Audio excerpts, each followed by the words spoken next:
আমরা বঙ্গবন্ধুর আদর্শে আদর্শিত হয়ে জননেত্রী শেখ হাসিনার সাথে কাজ করে যাচ্ছি। আমি একটা কেন্দ্রীয় কমিটিতে আছি। ফটিকছড়িতে একটি দালানে ভয়াবহ অগ্নিকাণ্ডে ভেঙে পড়েছে দালানের একাধিক অংশ। দালানের ভিতরে থাকা সকল ধরনের আসবাবপত্র, জিনিসপাতি এবং গুরুত্বপূর্ণ কাগজপত্র কোনো কিছুই আর অবশিষ্ট নেই। সাজানো গুছানো এ বাড়িটি এখন পুড়ে ছাই হয়ে ধ্বংসস্তূপে পরিণত হয়েছে। শুধু তাই নয়, দালানের কেয়ারটেকার আলী হোসেন ৪৫ নামের একজন আগুন থেকে বাঁচতে দ্বিতীয় তলা থেকে লাফ দিলে নিচে অগ্নিশিখায় পুড়ে ঘটনাস্থলেই সে মারা যান। বৃহস্পতিবার ১৬ মে বিকেল ৫টার দিকে উপজেলার নানুপুর ইউনিয়নের মাইজভান্ডার এলাকায় এই অগ্নিকাণ্ডের ঘটনা ঘটে। এতে প্রায় কোটি টাকার মালামাল ক্ষয়ক্ষতি হয়েছে বলে ধারণা করা হচ্ছে। এ অগ্নিকাণ্ডে কেন্দ্রীয় মহিলা আওয়ামী লীগের সাংগঠনিক সম্পাদক সৈয়দা রাজিয়া মুস্তাফা সহ তাদের ৭ ভাই বোনের বসতঘর পুড়ে ছাই হয়ে যায়। এদিকে ঘটনার পরদিন ১৭ মে ঘটনাস্থল পরিদর্শন করেছে মুক্তিযুদ্ধ বিষয়ক মন্ত্রী আ.ক.ম.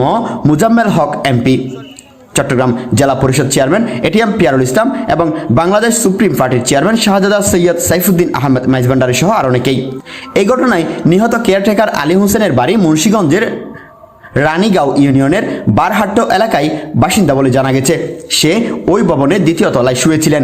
পরে তিনি আগুন দেখে বাঁচতে সেখান থেকে নিচে লাফ দিলে আগুনের মধ্যে পড়ে দগ্ধ হয়ে সেখানেই তিনি মারা যান।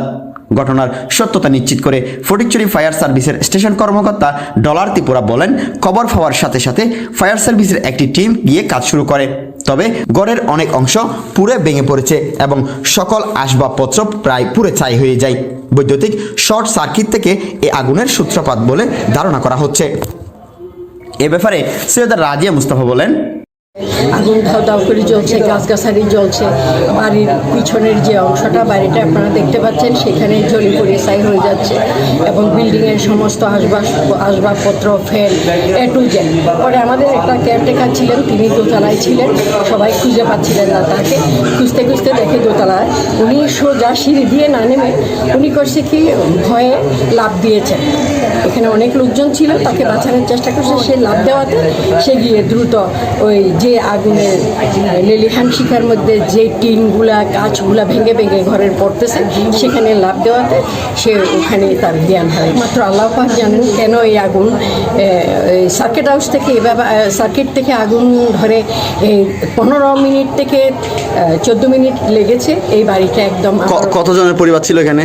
আমরা এখানে 10 ভাই বোন। আমরা 3 ভাই বোন মারা গিয়েছে, 2 ভাই 1 বোন, আর আমার আম্মা আব্বা মারা গিয়েছে। আমরা বাকি আর সব ভাই বোন, 7 ভাই বোন এখানে। হ্যাঁ, আমাদের দুর্ভাগ্য, বড় ভাই মুক্তিযোদ্ধা ছিলেন, মেজ ভাই বীর মুক্তিযোদ্ধা। আজকে দীর্ঘদিন তিনি স্ট্রোক করেছেন। তিনি আজকে 3 বছর 20 তারিখ কাতরাচ্ছেন। তিনি জবান বন্ধ হয়ে গিয়েছেন এবং তাকে নিয়ে আমরা সবসময় দুশ্চিন্তায়। তিনি বীর মুক্তিযোদ্ধা এবং আমাদের পুরো পরিবারটা একটা মুক্তিযোদ্ধা পরিবারের সপক্ষে, শক্তি স্বাধীনতার পক্ষে। কোনো দুর্নীতিতে আমরা কখনো লিপ্ত ছিলাম না। আমার কোনো ভাই বোন ছিল না। আমাদের মিনিমাম মনে করেন 2-3 কোটি টাকার একদম নিঃস্ব হয়ে গিয়েছে। কী হবে সেটা আল্লাহ পাক জানেন। কারণ যারা কর্মঠ ছিলেন, ভাইটা অসুস্থ, আজকে 3 বছর। সহযোগিতা চাই মুক্তিযোদ্ধা পরিবার হিসেবে। কারণ যারা ইনকাম সোর্স ছিলেন, তিনি খুব বেশি অসুস্থ, বিছনায় কাতরাচ্ছেন আজকে 3 বছর। আমি আমার বাড়ির এই প্রান্তে দাঁড়িয়ে সুভর্ষ হয়ে সব কিছু হারিয়েছি। আমি আপনাদের মাধ্যমে বলতে চাই, বঙ্গবন্ধুর কন্যা মাননীয় প্রধানমন্ত্রী যাতে আমার পরিবারের প্রতি দৃষ্টি আকর্ষণ করেন এবং আমরা ভাই বোন মিলে একত্রিতভাবে আবার পুনরায় গড়ে উঠতে পারি।